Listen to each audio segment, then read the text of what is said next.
'cause you're out of saving grace. When the world comes undone. Herkese merhaba. Uzun bir aradan sonra küçük bir vlogla tekrar karşınızdayım. Kasım ayındayız. Yazdan kalma güzel bir hava var. Tekirdağ'dayım, memleketimde.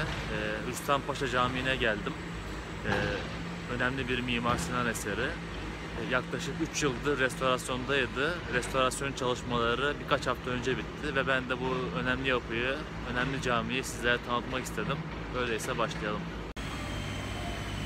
Evet, caminin mimari özelliklerinden bahsetmeden evvel camiyi yapan önemli şahsiyet Büyük Usta Mimar Sinan'dan da biraz bahsedelim. Aslında geçen vloglarımda bahsetmiştim ama tekrar kısaca hatırlamakta fayda var. Mimar Sinan 1489 yılında Kayseri'nin Ağırnaz ilçesinin bir köyünde dünyaya gelmiş. Kendisi aslında Ermeni bir papazın oğluymuş. Daha sonra devşirilerek Osmanlı Sarayı'na alınmış. Sırasıyla Acemi olanlar ve Yeniçeri Ocağı'nda yetişmiş. Yavuz Sultan Selim ve Kanuni Sultan Süleyman'ın ordularıyla beraber seferlere katılmış ve kendini geliştirmiş. Zaman içerisinde de Osmanlı Sarayı'nın baş mimarı haline gelmiş. Hem yurt içi hem yurt dışında çok önemli eserleri var. Özellikle Türkiye'de hanlar, camiler, hamamlar, bedestenler, köprüler olmak üzere yaklaşık 375 eseri bulunmakta. Bunların en çok bilinenleri Edirne Selimiye Camii, İstanbul Şehzadebaşı Camii ve İstanbul Süleymaniye Camii. Mimar Sinan bu camiyi de 1553 yılında yapmış.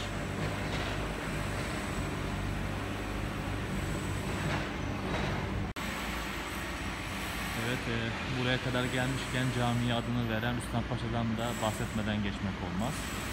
Rüstempaşa da Balkanlardan devşirilerek Osmanlı Sarayı'nda yetişen ve zaman içerisinde çok önemli noktalara, hatta sadrazamlığa kadar yükselen önemli bir şahsiyet Osmanlı'da. Kendisinin Hırvat asıllı olduğu biliniyor. Küçük yaşta devşirilmiş ve Osmanlı Sarayı'na alınmış. Enderun'da yetişmiş. Zaman içerisinde Hasoda'ya kadar yükselmiş. Hatta Hasoda'nın en önemli 3 mevkisinden olan Silahtar Ağa, Çuhadar Ağa ve en sonunda Rikaptar Ağa'lara kadar yükselmiş. Rikaptar Ağa, padişahın yanında bulunan, seferlerde onun atının yularından tutan, atının bakımını yapan ve Osmanlı bürokrasisinde çok yüksek sadakat gerektiren bir konum. Bu mevkilere kadar yükselmiş Rüstempaşa. Lakin pek sevilen birisi değilmiş. Hem dönemi yazarları tarafından hem de halkı tarafından. Özellikle Hürrem Sultan'la işbirliği yaparak Şehzade Mustafa'nın canına kıydığı düşünülüyormuş halk tarafından. Bu yüzden pek sevilmiyor. Ama aslında Bosna'dan Diyarbakır'a kadar o zaman Osmanlı sınırları içerisinde kalan her yerde çok önemli eserler yaptırmış. Dediğim gibi çok sevilen bir şahsiyet değilmiş. Kanuni Sultan Süleyman onu kızıyla sözlemiş. Daha sonra da Diyarbakır valiliğine göndermiş. İşte o Diyarbakır valiliğine gittikten sonra hakkında rivayetler çıkmış. İşte cüzzamlıdır falan vesaire diye. Bunun üzerine Kanuni de bir paşasını bunu kontrole göndermiş. Paşa da ne yapsın? Rüstempaşa onu karşılayınca bir hamama gitmek istemiş. Böylece hani cüzzamlı mı değil mi onu kontrol edecekmiş. Hamama gitmişler. Bir ara soğukluğa kadar gitmiş. Bakmış giysilerinde bir tane bit bulmuş. Böylece Rüstempaşa'nın cüzzamlı olmadığı anlaşılmış. Çünkü bir insanda bit varsa cüzzam olmazmış. Ama bu sefer de adı Bitli Paşa'ya çıkmış. Evet, şimdi de caminin mimari özelliklerinden bahsedelim. Rüstempaşa Camii kare tabanlı ve tek kubbeyle örtülmüş.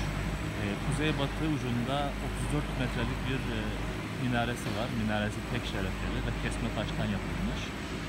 Hemen şurada gördüğünüz çadır, beşgen çadır var. İse 1840'lı yıllarda Sultan Abdülmecit döneminde yapılarak yapıya eklenmiş.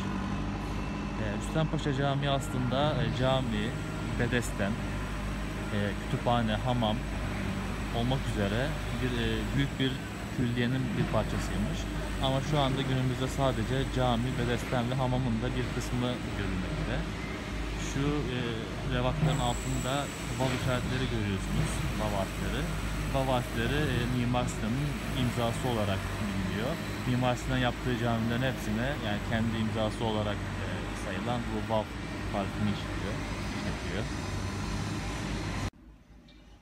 Evet, şimdi caminin içine geldim. Hüseyinpaşa Camii de tüm Mimar Sinan camilerinde olduğu gibi sadeliği ve ihtişamı aynı anda bünyesinde barındıran özel bir yapı. Kubbesinde çelenk ve çiçek figürlerini görüyorsunuz. Mermer minberi ise çeşitli geometrik figürlerle süslenmiş. Caminin içerisi gayet ferah ve ışık alıyor.